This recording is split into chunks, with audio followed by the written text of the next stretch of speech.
As plantas usadas para o banho devem ser conforme o motivo desejado, tem um limite de quantidade de plantas no mesmo banho. Quando nós preparamos um banho, nós precisamos conhecer a propriedade vibracional da planta, saber qual é a característica dela, qual é como se fosse a propriedade vibracional da planta. Então, cada planta ela tem uma propriedade energética diferente. Então você tem plantas que elas trabalham mais a nível de limpeza energética, outras plantas trabalham especificamente sobre o primeiro, sobre o segundo, o terceiro, quarto chakra. Então você precisa saber qual é o chakra que eu preciso equilibrar no meu corpo ou da pessoa que você vai indicar aquele banho com ervas.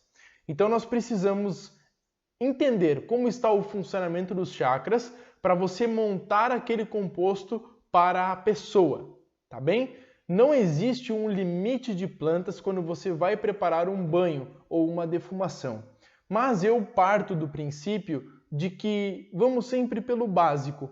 Então vamos supor que você tenha o desequilíbrio no primeiro chakra. É o chakra que você mais quer trabalhar, que está ligado ao sistema circulatório, que está ligado a toda a estrutura do intestino grosso sigmoide e a porção do ânus. E esse chakra ele está ligado a sentimentos densos, como por exemplo a raiva, a irritabilidade, o estresse, sentimentos mais densos, tá bem? Então esse primeiro chakra, quando em desequilíbrio, ele pode gerar, por exemplo, hemorroidas, problemas na parte do intestino grosso, má circulação nas pernas e etc. Então, nesse momento, você vai buscar trabalhar o seu primeiro chakra para se libertar desses sentimentos densos. Então você vai selecionar as plantas que vão atuar no primeiro chakra, ou a planta que vai atuar no primeiro chakra. E ainda você vai utilizar a outra planta que ela tem uma propriedade, por exemplo, condutora. Então a planta condutora, ela vai pegar a frequência do picão preto, por exemplo, que o picão preto trabalha no primeiro chakra energeticamente, ela vai pegar a frequência dele e conduzir até a causa daquele problema.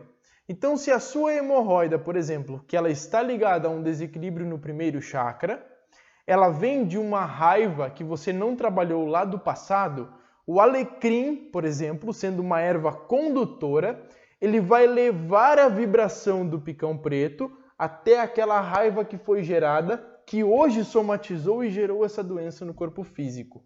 Entendido? Então nós vamos montar um composto, também podemos utilizar outras plantas com característica pura para equilibrar os outros chakras se for preciso e trabalhar a causa do problema. Agora, se você vai fazer um banho de limpeza, geralmente por conta do grande inconsciente coletivo e a estrutura que existe na sociedade, números ímpares são números de desintegrar energias densas. Então, quando nós fazemos um banho de limpeza, geralmente usamos o número ímpar por conta da desagregação de cargas negativas. Por exemplo, você vai utilizar 3 ervas, 5 ervas ou 7 ervas. Se existe o conhecimento dentro da numerologia que o número 7 ele tem um poder muito grande universalmente, como por exemplo, os 7 chakras principais, as 7 cores do arco-íris, os 7 dias da semana. O número 7 ele está em muitas situações no nosso universo inteiro. Então se utiliza o número 7 de plantas para uma limpeza energética, tá bem? Então isso depende muito do objetivo que você quer, mas não existe um limite de plantas que você vai utilizar e nem um mínimo também. Várias vezes, por exemplo, eu já tomei um banho apenas com alecrim e o resultado é fantástico.